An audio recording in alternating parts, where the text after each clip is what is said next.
পয়লা বৈশাখ তো এসেই গেল, চলো আজকে মিষ্টি ভাত বানিয়ে নি।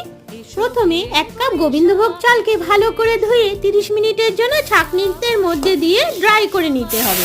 তারপরে গোটা গরম মশলার ঘি দিয়ে চালটাকে ভালো করে ভেজে নিতে হবে। এরপরে 2 কাপ জল দিয়ে রাইসটা বানাতে হবে। ওপর থেকে ড্রাই ফ্রুট, চিনি, ঘি সব দিয়ে দরকার হলে একটুখানি তোমরা জলের ছিটাও দিতে পারো।